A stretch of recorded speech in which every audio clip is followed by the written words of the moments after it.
Budget में खासकर ये समझना ज़रूरी है कि ट्रांसपोर्टेशन के लिए क्या खर्च हुआ है, कितना बजट एलोकेट हुआ है और कौन कौन सी सुविधाएं इस बजट के माध्यम से आपको देने की कोशिश है। ये जो बजट इतना लंबा चौड़ा पेश हुआ है, उससे अगर हम अपने स्टेट्स को देखने की कोशिश करें तो क्या मिला है हमें?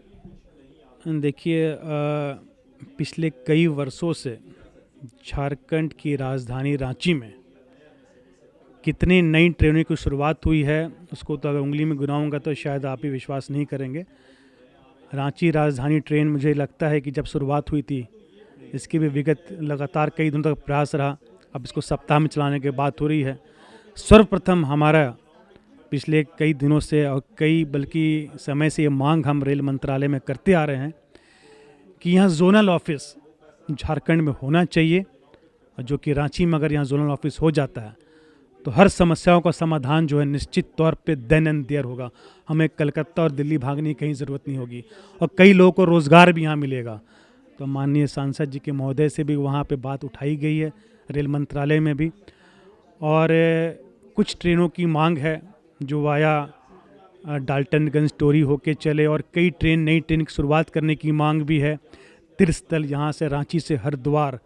जो लोग जाते हैं, विशेषकर पूजा के लिए भी, घूमने के लिए भी, इसके लिए भी हम लोगों ने कई सालों से मांग रखी है। कुछ कनेक्टिविटी का कुछ कारण रह गया हो सकता है, लेकिन मुझे पूर्ण रूप से विश्वास है कि आने वाला समय झारखंड के वासियों के लिए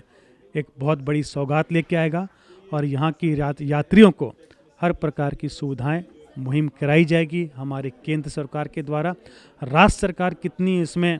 हम सबको साथ देती है, ये उस पर निर्भर करता है, क्योंकि समय समय पे हम लोग भी जो पत्राचार कर रहे हैं और पत्राचार का जवाब भी जो आता है, तो उसमें हमें विश्वास लगता है कि नहीं,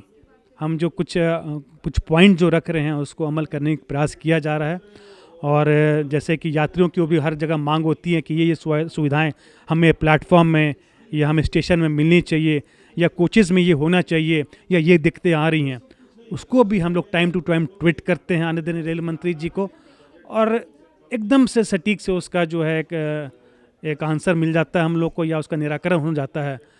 तो यात्रियों के साथ भी और रांची की जनता के साथ भी, बिकॉज़ यहाँ पे एसोसिएशन वगैरह है, पैसेंजर एसोसिएशन वगैरह और भी संस्थाओं से जुड़ा हुआ हूँ, इनकी टाइम टू टाइम हमारे पास में आती रहती है। कुछ शिकायत हो, कुछ सुझाव हो, हम लोग पूर्ण रूप से प्रयास करते हैं कि उनका इस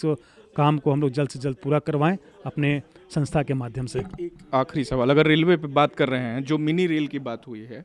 जो चलेगी, मेट्रो और बहुत सारी चीज़ें ऐसी हैं, ये बताया गया है कि वो सरफेस पे भी चलेगी, एलिवेटर पे भी चलेगी, वो ट्रेन क्या है उस बारे में थोड़ी बहुत अगर जानकारी आप दे पाएँ हमें। और वैसे शहरों को चुना गया है जिनकी आबादी 20 लाख है या 20 लाख से ज़्यादा है, तो इसके पीछे क्या उद्देश्य है और क्या मकसद है? देखिए, अभी कुछ दिन पहले आपने शायद टीवी में भी देखा होगा, एक नए प्रकार का जो कोचेज़ लग रहे हैं जो बिल्कुल पारदर्शी है,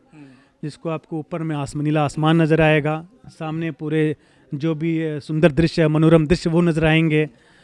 उसके लिए भी बहुत अच्छा कदम हमारे केंद्र सरकार द्वारा है। कुछ शहरों को चिन्हित किया जा रहा है। अभी देखिए, जैसे कि 24 शहरों का नाम आया है, जिसमें 1016 किलोमीटर लगभग जो है नई रेल लाइन बिछाई जाएगी अंदर लोकलाइट के लिए। जिस प्रकार मेट्रो दिल्ली में, कलकत्ता में, मुंबई में दौड़ रही है, छोटे छोटे ऐसे विकसित शहर, राजधानियाँ जो हैं, उनको चुन करके वहाँ के एक सुंदर स्मार्ट सिटी के रूप में उसको विकसित करने के लिए हमारे केंद्र सरकार द्वारा एक नया प्रोजेक्ट जो अभी लाया जा रहा है, मैं उसमें इसके लिए भी आदरणीय रेल मंत्री, आदरणीय प्रधानमंत्री को बधाई देना चाहूँगा जो उन्होंने बजट में पेश किया है। इसके लिए भी उनका प्रयास काफ़ी सराहनीय है। हालांकि आप कई मामलों में बजट से खुश हैं, फिर भी 1 to 10 रेट करना चाहें तो 10 छोड़कर अगर 10 देना चाहें तो आप दे भी सकते हैं। जी बिल्कुल, मैं अपनी तरफ से 10 में 10 देना चाहूँगा इसमें बजट में। प्रभातखबर.com, विश्वास वही, रफ्तार नहीं।